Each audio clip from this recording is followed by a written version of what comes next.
order. We now move on to an important motion about the health-related effects of electromagnetic fields, and I call upon Tonia Antoniazzi to move the motion. Thank you very much, Chair, and I'm honoured to serve under your chairmanship, Mr Holborn. This Westminster Hall debate is indeed a very timely one. It comes off the back of a historic decision by Glastonbury Council to oppose the rollout of 5G due to a severe lack of evidence about its effect on the health of those living and working around 5G sites.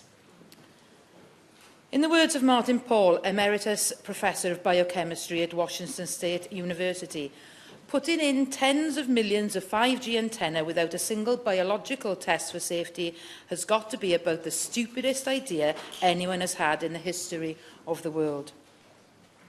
We have seen the rollout of 5G postponed in Brussels when Céline Frémaux, Environment and Energy Minister, identified that it was not compatible with Belgian radiation safety standards.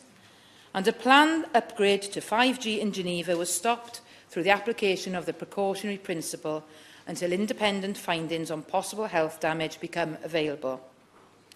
Now, I was approached by an old friend who is now a constituent about how a sensitivity to electromagnetic fields seriously affects her health and the way she lives her life. Annalie lives in France for part of the year and has to return to Wales as her health deteriorates working as a university lecturer. I was intrigued by the effects and wanted to know more, so have been in contact with a number of people who either have concerns about the health-related effects or are suffering firsthand. Following discussions with others, I was keen to secure a debate on the subject because the health concerns are being swept under the carpet by the government, and there appears to be an absolute refusal to acknowledge that these health-related effects even exist.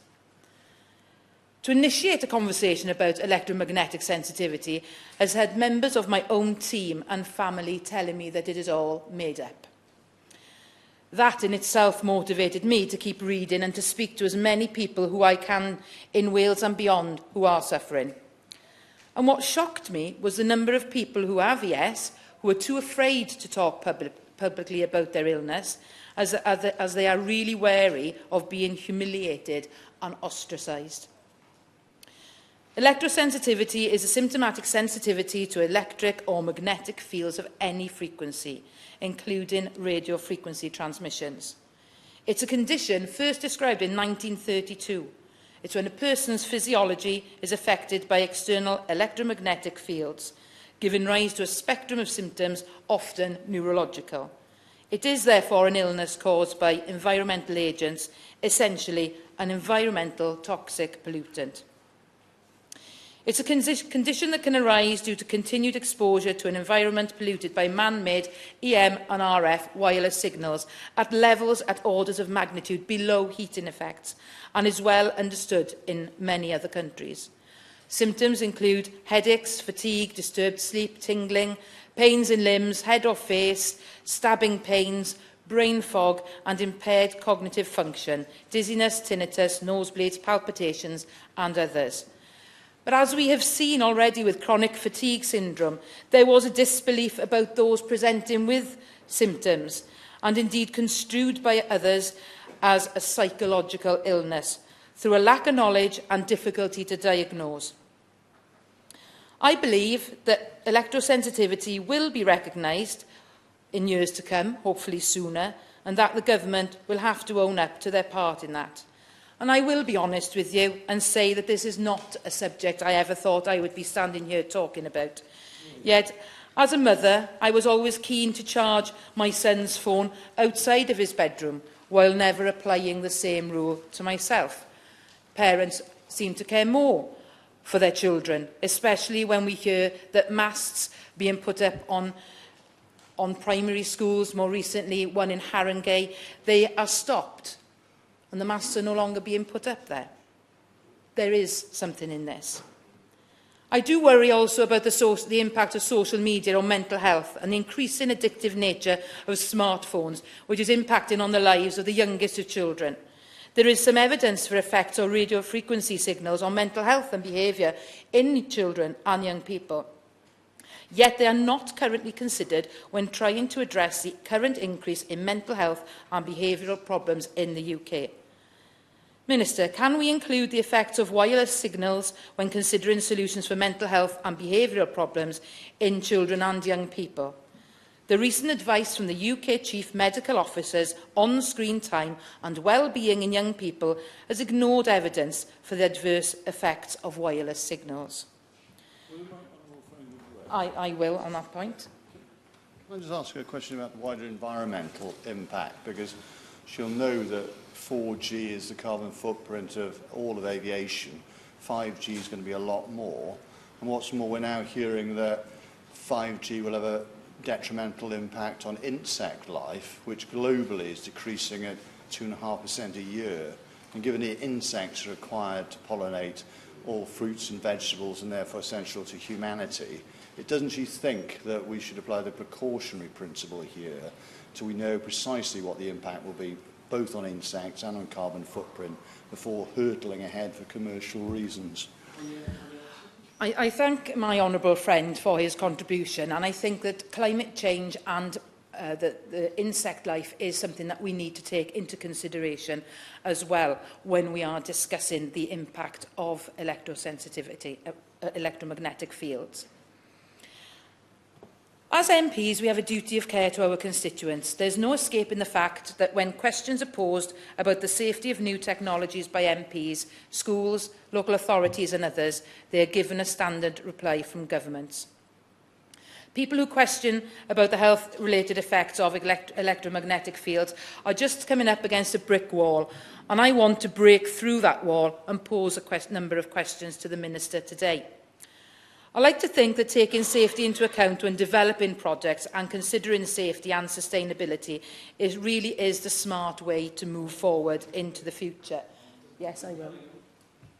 Remember the Trade and Industry Select Committee many years ago, we investigated this, and with all sorts of experts, but nobody could come to a conclusion about it. That's not to say my honourable friend is wrong, that's just to say it was looked at about 20 years ago. But the question I was going to ask her, is there any evidence that that can affect the behaviour of animals, for example? Not only human beings, but animals. Is there any evidence of that? I thank my honourable friend for his contribution, because there is evidence which has been seen in animals. I can't quote it to him now, but I have read about it. And also, the animals don't have the screen time. So when we're talking about the impact of magnetic fields, and we're relating it to maybe smartphones and 5G in the, from now on into the future, the animals aren't sitting there, and there is evidence there. I would have to find it and send it on to him. I shall, yes. On this point, there is clear evidence that, in particular, with high-frequency 5G, and there's some denial that there may be such high frequency, that there is enormous loss of insect life, and to get the coverage, we need these little pylons or whatever they're called, every 150 metres. So there'll be enormous coverage, and if there's substantial damage, there's incredible risk, and surely we should apply the precautionary principle, even if there's all sorts of commercial threats occurring to the government behind closed doors if they don't roll ahead. Thank you, Chair. I thank my honourable friend. I think we need to look at precautionary principle when we apply anything. And 5G has come upon us so quickly, and it's been embraced by many councils and the government as a solution to connectivity. But I will be totally honest with you, I would rather see fibre broadband in all of fixed wired broadband in all of the houses in my constituency and across Wales, rather than have the masts being put up everywhere and the impact that that will have, just because it seems to be a cheaper solution.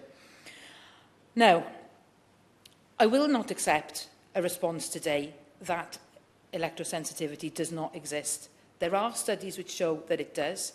There are many effects that are not all subjective, such as effects on proteins, DNA, cell death, altered brain activity, effects in animals, which my honourable friends have spoken about. And these can be measured and cannot dismissed as all in the mind. We all know that technology and decisions relating to it can have unintended consequences. And this one such consequence is being discussed today, the impact on our health. Similarly, for the effect on mental health, in humans it could be argued that it may be the online contact or screen time having these effects, but when combined with studies in animals, as we have spoken about, we can see that the signals themselves can have effects. Animals, as I have said, do not look at screens or use social media. In the past, no matter what questions, evidence of concerns that have been put to Public Health England or the Department of Health and Social Care, they have responded with their standard reply. This included them saying that they have thoroughly assessed the evidence in the AGNIR 2012 report. The World Health Organization, International Agency for Research on Cancer, classified all radiofrequency signals as possible human carcinogen in 2011. Based on significant increased risks of gliomas and acoustic neuromas associated with mobile or cordless phone use in humans, as well as animal and mechanistic studies.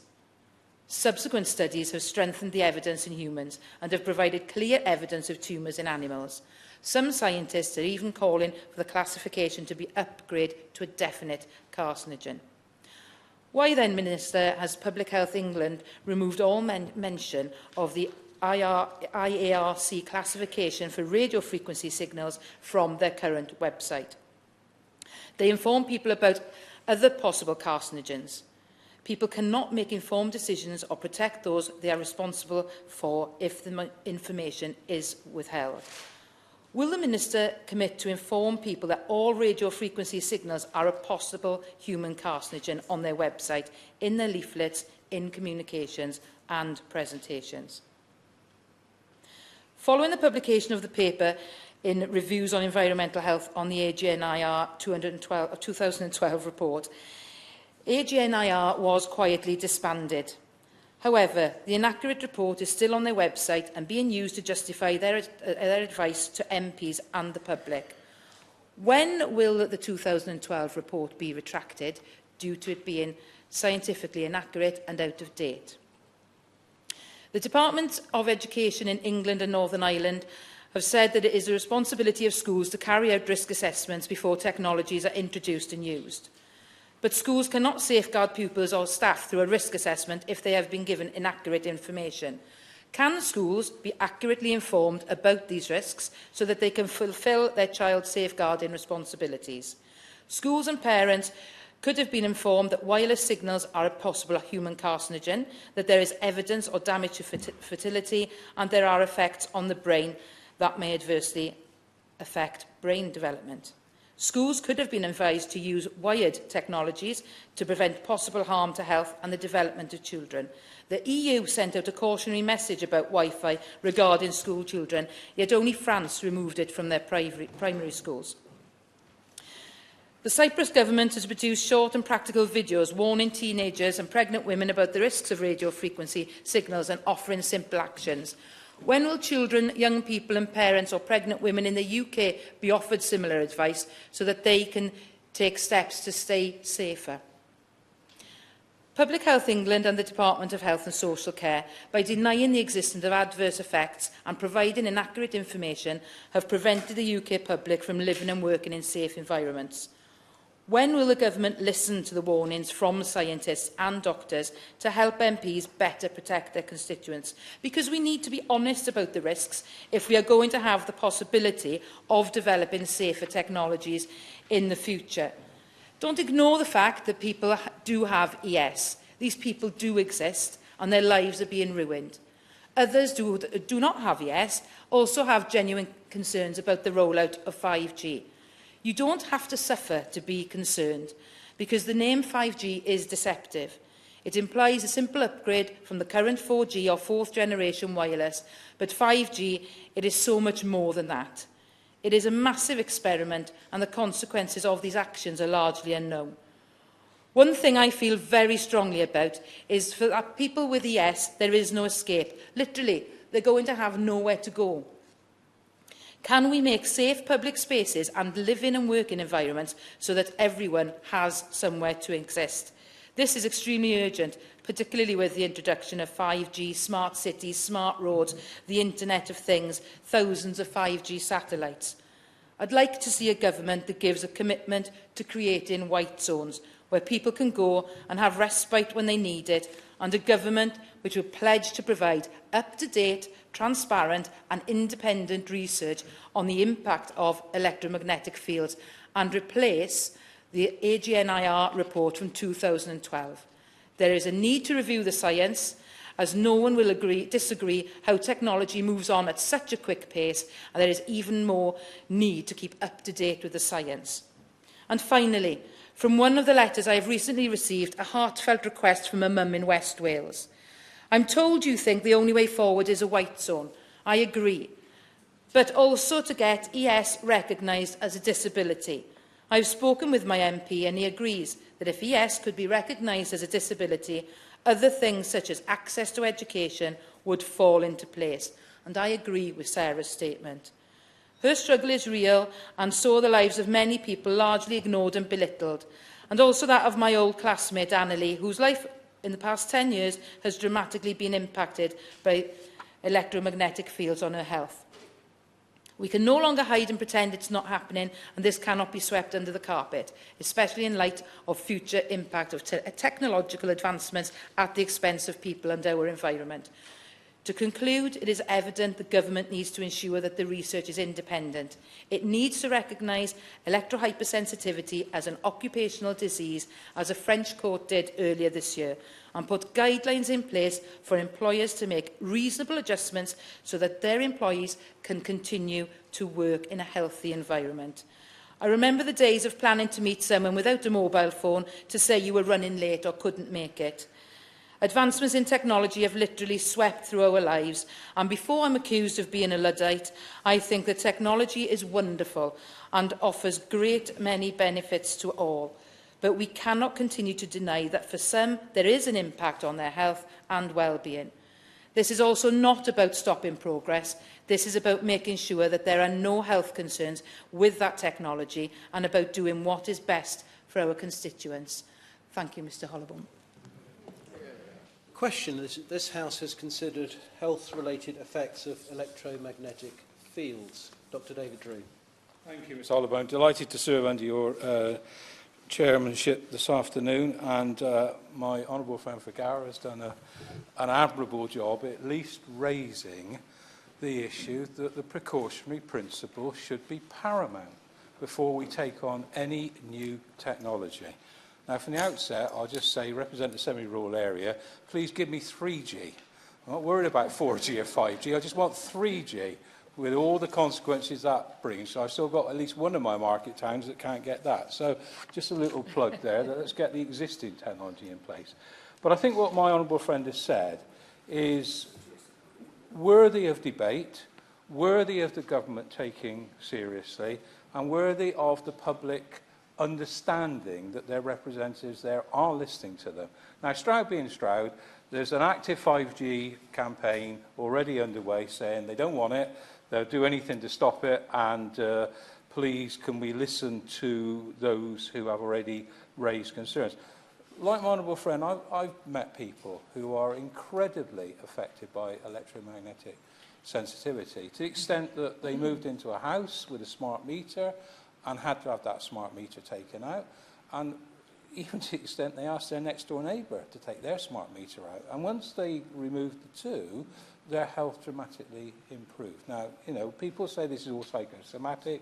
I've seen the evidence that people do have sensitivity to these electromagnetic waves, and we ignore that at certainly their health and biological consequences, but maybe there will be many more.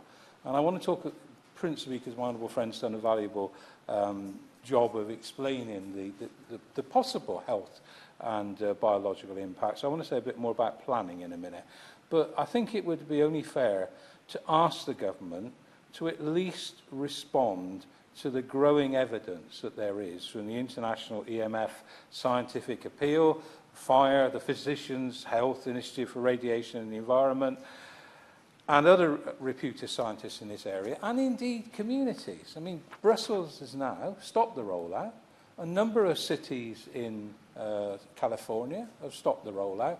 So there is growing concern, and one that, of course, needs to be recognised and needs to be answered. And it's just a shame that at the moment we seem to be in complete ignorance of some of the effects of 5G. I've not seen proper medical studies that deal with people's susceptibility to it, and it would be right and proper for us to see those studies. I give way to my honourable friend. Very grateful. Can I say, Chair, I'm going to have to leave before the end, so I apologise for that. But can I ask my honourable friend whether he's aware of the veracity of reports that these 5G companies, which have got enormous commercial power, have already put pressure on the government to move ahead quickly and are actually lifting up threats similar to what we saw with TTIP, that we may have signed up already, and if we sort of pull back on the basis of the precautionary principle and risks to human health and indeed wildlife health, that we'll end up in a position where the government is sued by big commercial interests, and we should resist that in the interest of the public.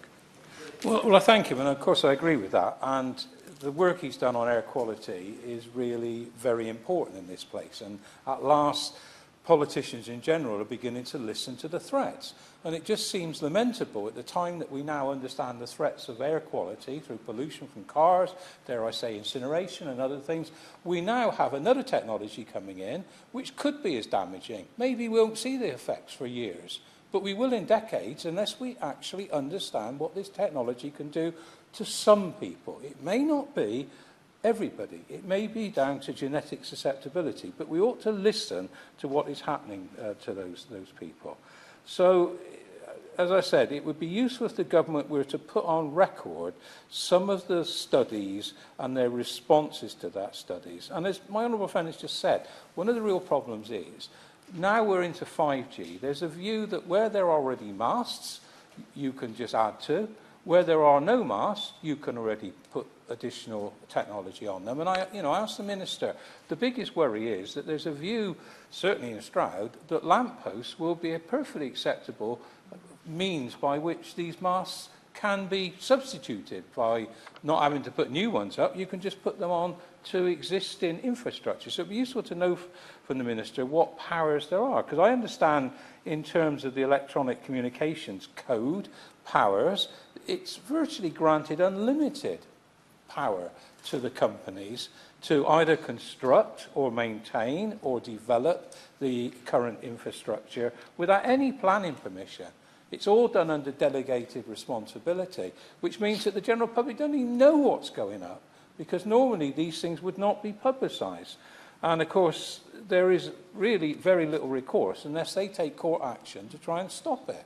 Well, the means by which they can do that, even to the extent it may be on private land, so the landowner has very little authority to stop this from happening. This is something that needs to be looked into and properly investigated. So I would ask the government, because I'm not going to speak for very long, to look at the way in which it can consult the public. The public are getting worried. Now, maybe the scare stories haven't got the full scientific rigour that they should have, because they know nothing more than what they have been told by various experts in the field. And of course, there's always experts on either side of the argument, but we are putting the case here that at the very least there should be an open and honest and transparent investigation of what the health and biological impacts are of this new technology. And of course the financial interests are about driving forward 5G. This isn't being done for altruistic reasons. It's being done because they stand to make an awful lot of money out of it in a very short period of time. So we need to look at that. And again, it does exacerbate the digital divide. As I say, give me 3G at the moment. I mean, that's what I would be satisfied with across the whole of my constituency. So I would hope, having listened to what my honourable friend says, the Minister will be able to say some things about what plans they have to investigate the impact on the ecosystem, because that, again, is as important as human beings. We need to keep our bugs and our birds and our other fauna in the state they are in, given that they're under enormous attack And that's something we talked about yesterday in terms of the climate change strategy instrument that we passed. It isn't just our survival, it's survival of other species. And it would be a tragedy if we've done stuff in other ways to protect them, and yet we let 5G come in, because there are allegations it has an impact on other parts of the rural, the different species, particularly in rural areas, because that's where we see many of our living creatures. And the final point I would make is that part of the problem now is, as already said, this is coming through without really much recourse to any questioning of the technology. But the biggest problem is the speed at which it's now being introduced. There is really no way in which communities that are at least uncertain about the impact of them and their children and their schools and their wider communities, there is nothing much they can do about it at the moment. So I would ask that the government looks very carefully, as my honourable friend says, that we look at the implications on individuals' health, on the wider ecosystem, but we also just take some time and recognise that precautionary principle is as important in this area as it is in general about air quality. Now come to the front bench speeches, the first of which is Martin Day for the SNP. Thank you, Mr Hollowborn. It's a pleasure to serve under your chairmanship today. And may I start by thanking the Honourable Member for Gower for bringing today's debate and for the interesting comments that she made on electrosensitivity and highlighting the issue of the 5G rollout in particular in relation to the electromagnetic fields. As she pointed out, they operate on different frequencies at much higher ranges than what we've seen before with the previous rollouts. Exposure to electromagnetic fields, of course, is not new, but due to technological advances, it is now far more common to be exposed to man-made electromagnetic fields than it ever was in our parents' or our grandparents' times. Over recent decades, we have seen the public becoming concerned about potential health concerns involving numerous electromagnetic field sources, ranging from overhead power lines to computer or TV screens in the home, to radars, to microwave ovens or mobile phones, just to name a few. And there are, of course, some significant differences with all of these. Some of these you can self-select to take a precautionary effect. You don't need to have a microwave in your home. You can limit your mobile use. You don't need to have a TV screen in your bedroom. Others, such as overhead power lines or telephone masts, you're pretty much stuck with them if they're outside. It's a bit different. So far, the evidence does seem to show that these fields do not have a detrimental impacts. However, more research has always been undertaken, and that's especially important as the technology and the frequencies change. And I think that point's been made by a number of speakers already today. We know that research at the moment is particularly looking into the effects of long-term use of mobiles. However, the World Health Organization have said that as yet no obvious adverse effects of exposure to low-level radio frequency fields has been discovered. However, as we've pointed out, the frequencies of the new 5G is significantly higher, and technology and research is somewhat different. Over the years, the World Health Organization has produced, I believe, or has identified some 25,000 articles which have been published over the last 30 years on electromagnetic fields, a body of scientific knowledge which they claim, and undoubtedly is the case, is more extensive than for most chemicals that we use. However, there are still some gaps in our knowledge about the biological effects which exist, and there is a need for further research. The EU Scientific Committee on Emerging and Newly Identified Health Risks published a lengthy report into this topic in 2015, which is not that long ago in terms of years, but in terms of technology is almost a generation away. Their final opinion was as follows: the results of the current scientific research show that there are no evident adverse effects if exposure remains below the levels recommended by the EU legislation. Overall, the epidemiological studies of radio frequency EMF exposure do not show an increased risk of brain tumours. Furthermore, they do not indicate an increased risk for other cancers of the head and neck region. Previous studies also suggested an association of EMF with an increased risk of Alzheimer's disease. New studies on that subject, however, did not confirm this link. Epidemiological studies associate exposure to extremely low frequency ELF fields from long-term living in close proximity to power lines to a higher rate of childhood leukemia. No mechanisms have been identified and no support from experimental studies could explain these findings, which together with the shortcomings of the epidemiological studies prevent a casual interpretation concerning EMF hypersensitivity. research consistently shows that there is no causal link between self-reported symptoms and EMF exposure. So the evidence is a little conflicted, and I think we would definitely benefit from further evidence. The role of government, of course, is to ensure that policy is being supported by the latest scientific research when it comes to the effect of electromagnetic fields. So I don't envy government in looking at opposing research that's being published. According to WHO, the heating effect of electromagnetic fields is the current focus of guidelines and regulations. WHO have said that to date no adverse health effect from low-level long-term exposure to radio frequency or power frequency fields have been confirmed. However, that is not to say that research into the effects of prolonged low-level exposure to these fields shouldn't continue, and we must always make sure that the policy in this area is expertise-led. With the seemingly exponential increase in the rate of technological innovation, regulation and monitoring of the effects of these technologies on our health needs to continue to take place. But we must also bear in mind not just the physiological impact of the technology, but also the psychological impact of massive screen time, which can affect mood and sleep, and which can in turn impact on mental health, and this too must also be monitored. In conclusion, I would concur with the Honourable Member for Gower on the need for independent research into the 5G technology, as without public confidence and understanding of it, we will all be faced with many people complaining against it when it comes into their areas, and we need to know the answers now before that is rolled out. So thank you very much. Sharon Hodgson. Thank you very much, Mr Hollowborn, and it's a pleasure to serve under your chairmanship this afternoon.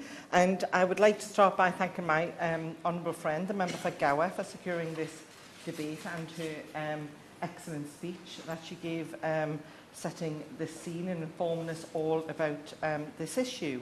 Now, earlier this year, I met with my honourable friend to discuss this issue, so I'm pleased that she was able to secure this debate because it was something that we talked about. I'd also like to thank my honourable friend, the member for Stroud, and the member who speaks for the SNP for their thoughtful contributions to this debate, as well as the excellent interventions from my very good friend, the member for Swansea West, who I'm pleased to say is still with us. Here. Now, as we've heard, the World Health Organization concluded that current evidence does not confirm the existence of any health consequence from exposure to low-level electromagnetic fields. And I know that the government have also followed a similar line with the Independent Advisory Group on Non-Ionising Radiation, concluding that although a substantial amount of research has been conducted in this area, there is no convincing evidence that electromagnetic field exposures below guideline levels cause health effects in either adults or children. However, as we've heard, concerns do exist about the long-term impact of electromagnetic fields. And I know honourable friends didn't go into great details about individual cases, but I have read of them, and I'm sure all honourable members will have read some of those details. And as we become ever more reliant upon modern technology, I think that that concern will only increase. And on a more light-hearted note, I think for those who might have Netflix may have seen this impact played out, although in a fictional sense in the TV programme. It was played out in detail on a programme called Better Call Saul, where the brother of the main character is terribly affected and is housebound. And, they often say that in these things, Hollywood leads the way on bringing these issues to sort of the public attention, and I think that was definitely a case in point.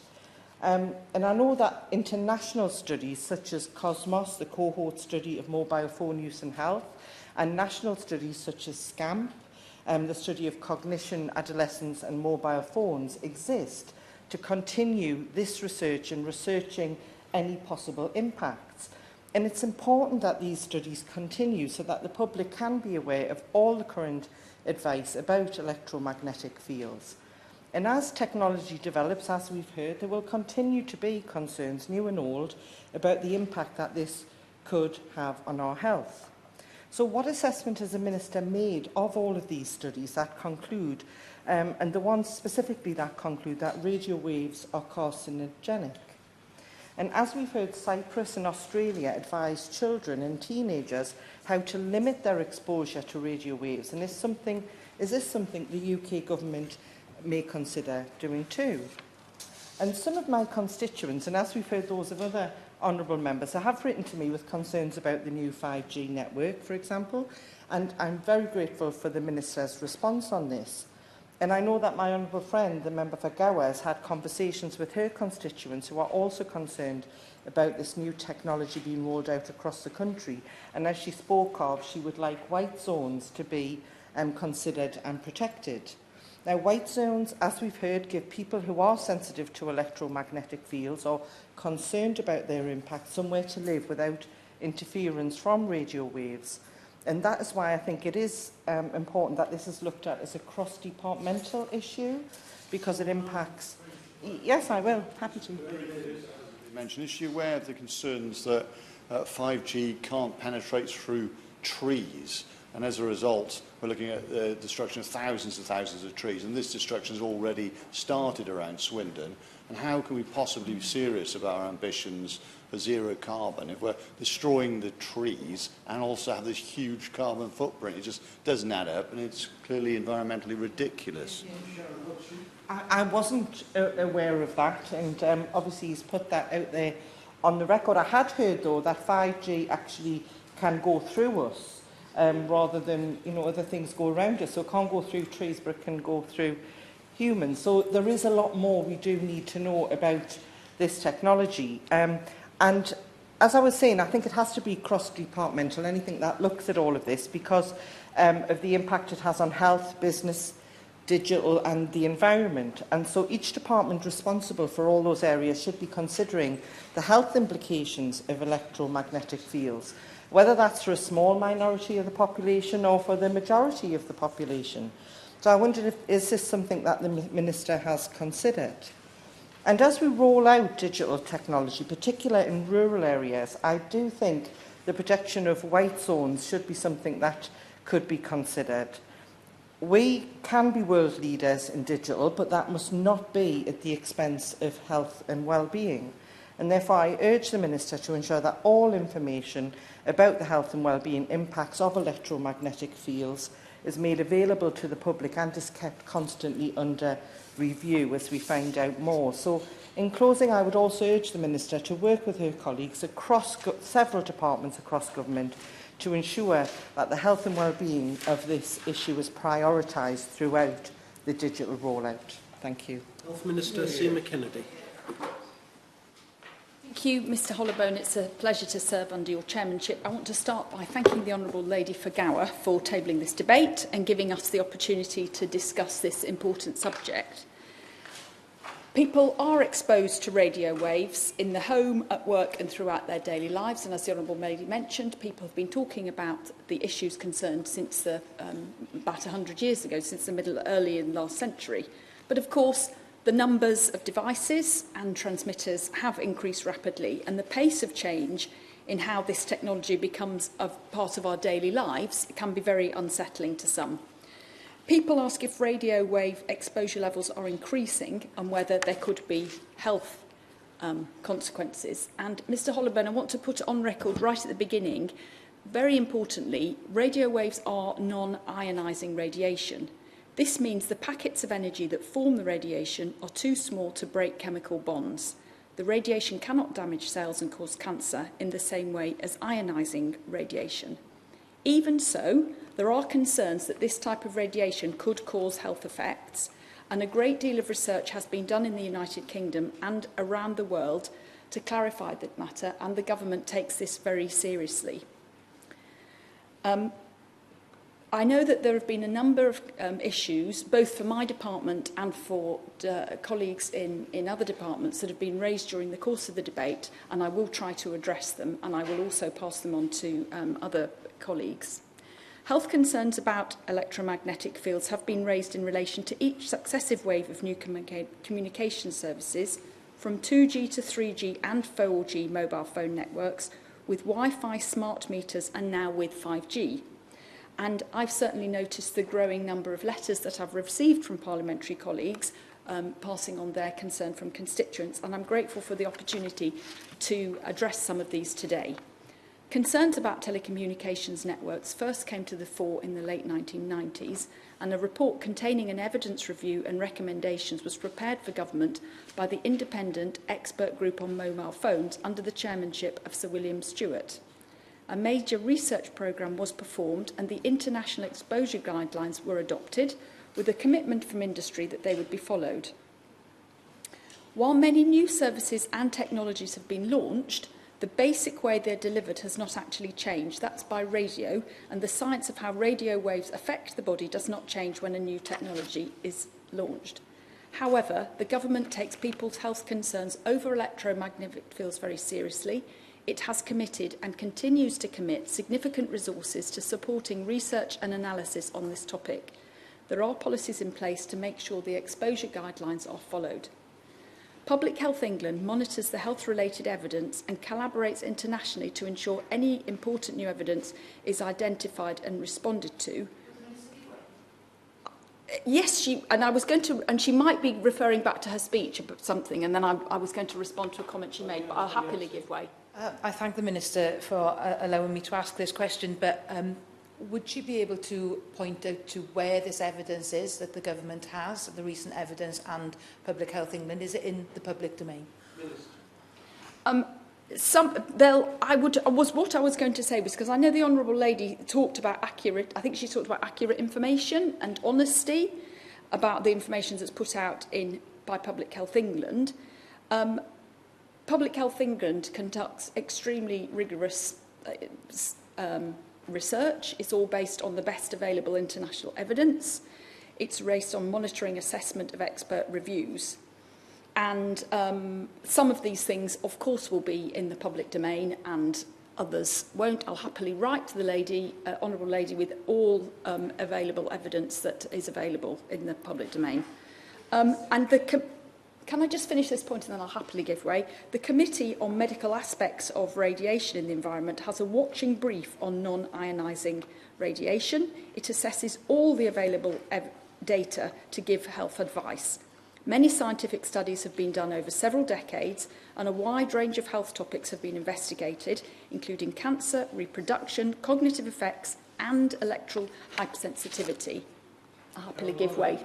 I thank the Minister for giving way. She referred to the frequency range, and it is true we're talking here about lower frequencies than the ionising radiation that would be beyond the visible spectrum. However, it's not true to say that all low frequencies are unharmful. If we look at microwave radiation, for example, if we get a high enough intensity of non-ionising radiation, we can still cause harm. I wouldn't want to be in a microwave oven, I'm sure the Minister wouldn't. So it's not just about frequency, it's also about intensity of these radiations. Well, the Honourable Lady talks about, what she's talking about there is risk and hazards. And yes, we're talking about two different sorts of radio waves, but she said I wouldn't want to go in a microwave oven, but I'm not suggesting that I would put myself or anybody else in a microwave oven. And so we're talking about hazards and risks, and the evidence that the best scientific evidence which is given to government is that this is safe. And I was just going to go on to talk about the evidence that government has used before I address some of the points that have been raised by the Honourable Lady. And apologies if I haven't quite understood the point, and I'll happily discuss it with her later.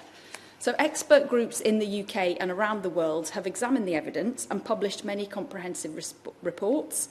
In the UK, the Advisory Group on Non-Ionising Radiation produced reports in 2003 and 2012. The government has played its role in the international effort to learn more about the health effects of radio wave exposures. It supported the dedicated mobile telecommunications and health research programme, which ran from 2001 and 2012 and continues to fund research. A challenge in understanding the evidence is that some studies report effects while some do not.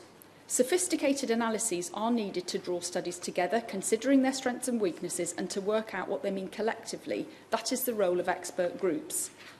Simply counting or listing studies that have found effects is not an adequate way of assessing where the overall evidence lies.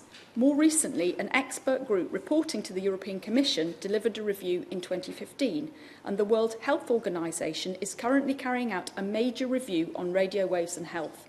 This will include studies performed over the past 25 years.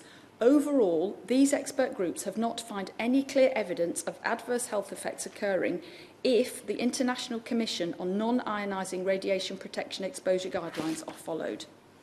The International Committee on Non-Ionising Radiation Protections Exposure Restrictions have been incorporated into a 1999 European Union Council recommendation on limiting public exposures to electromagnetic fields. The United Kingdom and Public Health England support this recommendation. Since 1996, the World Health Organization has been running an international electromagnetic field project which provides a focus for countries to gather together, discuss and share knowledge on this topic. The main conclusion from the WHO is that electromagnetic field exposures below the limits recommended in the International Committee on Non-Ionising Radiation Protection's international guidance do not appear to have any known consequence on health. But as the Honourable Lady mentioned, and as other people have said, this does not mean that people living with that have electrical sensitivity, hypersensitivity, don't have symptoms. These symptoms are real and they can be very debilitating. And the department's guidance is that they should seek medical advice where their own personal situation can be taken into account to find the best treatments that are possible. I also wanted to address the points that were raised by many honourable members about the effect on mental health of screen time on children. And I think, as any parent can attest, there are some. And, of course, the Shadow Minister referred to SCAMP, which government conducts research and which looks at the effects of technologies on school children. Exposure levels reduce very rapidly with increasing distance from transmitting antennae, which means that being in immediate proximity to the transmitting antenna of a mobile phone handset held next to the head is different from living near a base station. There is long-standing precautionary advice from Public Health England and the NHS for mobile phone users, and research is continuing. So we're always continually looking at the evidence and updating our advice. Yes. Minister for giving way, but what work has been undertaken by Public Health England to actually look for evidence of risk in the mobile phone usage? Are they looking to see what the damage it is actually doing, rather than saying, well, it's not really hurting anybody? I think Public Health England takes its role very seriously, and they're always monitoring it to look at it. And of course, since perhaps 10 years ago, there was a lot of research onto mobile phones next to one's ear. Of course, now the way we use our phones is changing, but they're always looking at it and always reviewing the best available evidence. There has been a general trend from 2G through to 5G for the transmitters to become smaller, mounted nearer the ground, and to use less transmitted power. On the point that the Honourable Gentleman from Stroud raised on the Electronic and Communications Code, I think that's a matter for departmental colleagues in MHCLG. Our Honourable friend for Swansea West has left, but I'm going to make sure, because I was quite surprised. I don't think we are cutting down trees. In fact, I'm sure that government has committed to planting more trees. I know that the Secretary of State is very keen on them, so I will commit to writing to him on that. I just wanted to answer the questions that were brought up about now I've lost my notes here, about radio frequency fields in cancer and the International Agency for Research on Cancer. So this was a working group, reviewed the health effects of exposure to RF fields and concluded that such exposures are possibly carcinogenic to humans, group 2B, based on IARC's classification scheme. There was a minority opinion in the working group that current evidence in humans was inadequate, and therefore there was no conclusion about a causal association. So in terms of carcinogens, different classes of them, there are a statement on the PHE website which is a response to the IARC classification. And PHE has summary advice statements that it sends to inquirers with a full explanation of different carcinogens. And they could, carcinogens can include things like petrol engine exhaust, bracken fern, talc-based body powder. So I think there is a broad spectrum of carcinogens. The Office of Communications has been carrying out an audit of the emissions from mobile phone base stations since 2001. The Advisory Group on Non-Ionising Radiations report in 2012 contained a summary of over 3,000 measurements made at over 500 sites by Ofcom. The maximum exposure found at any location was hundreds of times below the international guideline levels, and typical exposures were much lower still. Public Health England advises that there may be a small increase in overall exposure to radio waves when 5G is added to an existing network or in a new area, but this is expected to remain low relative to guidelines. I hope I've demonstrated today that government takes the issue of potential health effects of the introduction of 5G seriously, and that Public Health England is well placed to identify and respond to any important new evidence as such evidence may emerge. I want to finish by reiterating that exposure levels to electromagnetic fields to the public from telecommunications networks are currently very low in relation to the international guideline levels and are expected to stay that way after the deployment of 5G.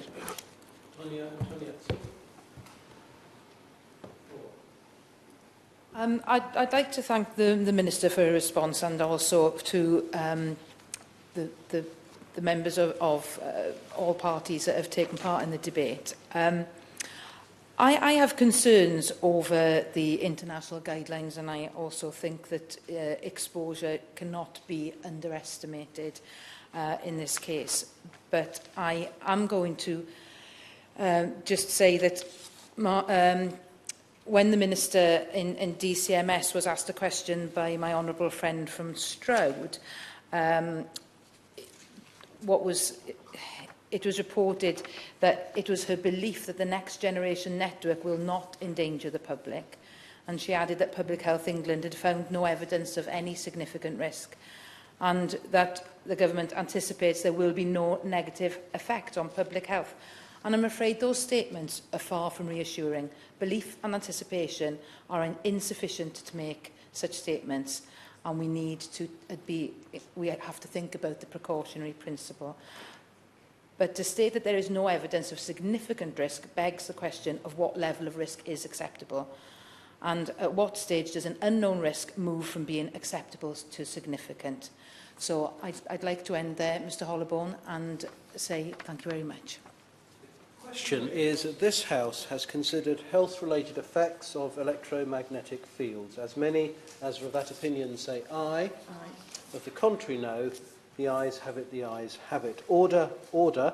The sitting stands adjourned. Thank you.